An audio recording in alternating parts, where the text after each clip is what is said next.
in here.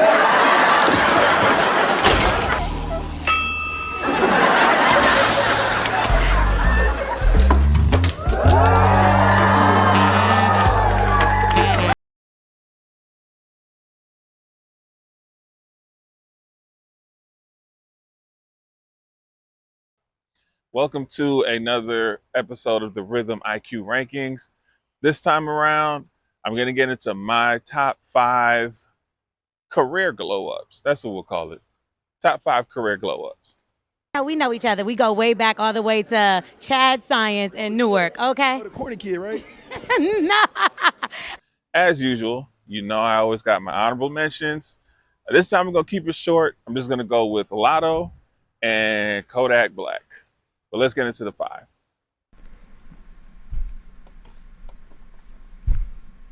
I hear him. I got it. We got the answer. At number 5, I got Tyler, the Creator. And now easily he's going to be the most talented artist on this list. The reason he's here, though, is because his glow up, so to speak, was more so about adapting to the more pure hip hop fans or the mainstream hip hop. First things first, he's always been dope. We can never discredit that. The only thing is he was deemed one of those weird rappers that kind of fell under the vein of Eminem and his subject matter. But Tyler's always been dope. But now we've gotten to Tyler, who's put out 3 phenomenal Grammy-worthy albums, and then he spearheaded the resurgence of the Gangsta Grills era once again. Tyler's definitely one of those ones who's crossed back over. I don't even call it crossover because it's still hip hop to hip hop, but he's here, and we need to put him in that conversation of Mount Rushmore of this generation because he's really that fire. Tyler at 5. Okay, I'm not even gonna. You're fun. I thought you were a piece of shit. I honestly thought you were an asshole. At number 4, I got Lil Yachty. When Lil Yachty first came into the game, you know, the whole 2016 XXL freshman class that also had Kodak Black in it, he was just bad.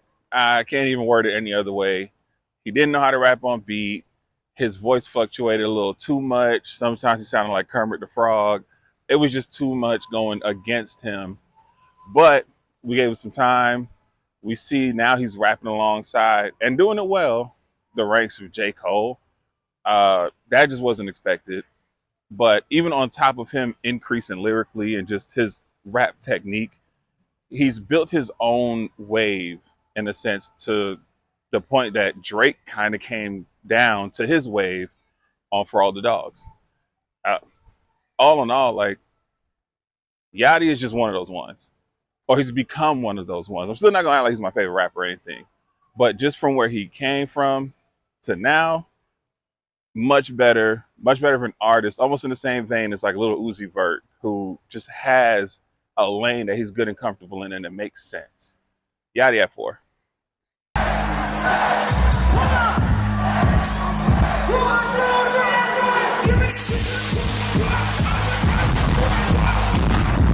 At number 3, I got Cardi B.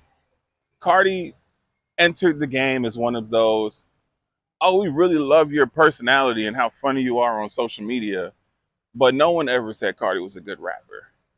But over time, Cardi's become one of those where it's just like, nah, Cardi slid that verse.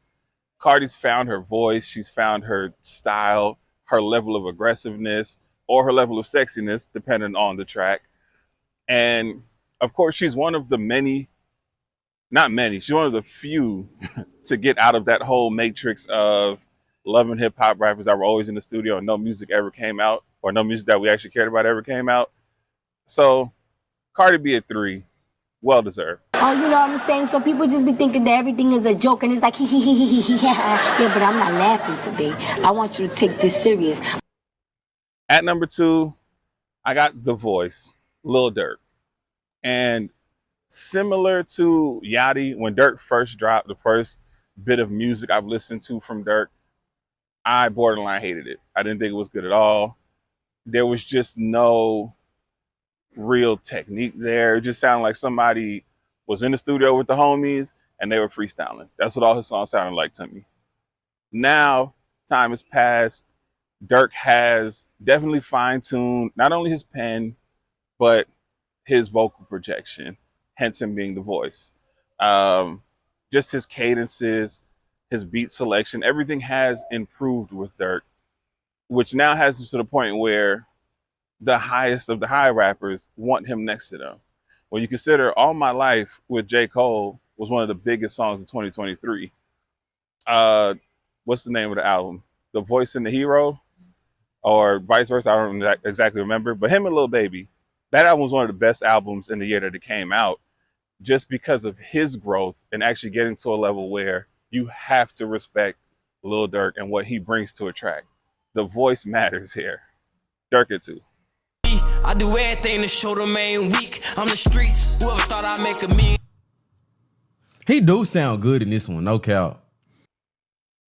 At number one, whether you want to say he hails from Atlanta or hails from the UK, I got 21 Savage. And 21 also a member of that now somewhat elite XXL 2016 freshman class, where most of us old heads, I guess, the get off my porch hip hop heads, couldn't stand that whole class. 21 has immediately become the front runner now, where you put him next to anybody and 21 fits. 21, like if you see a song that says featuring 21, you want to listen to it. His latest album, The American Dream, it's a banger. You want to listen to it. 21 has sat next to J. Cole on multiple occasions. He's got a whole album with Drake now. 21 is in high demand for good reason. He's grown. Initially, he was one-dimensional to me. He was too monotone. Now, he's versatile in the aspect of substance. Now, he's a rapper's rapper. And this is why he's number one on the list. 21, and he got some of the most fire ad-libs. Nobody says pussy like 21 Savage. Between bad for your health, pussy.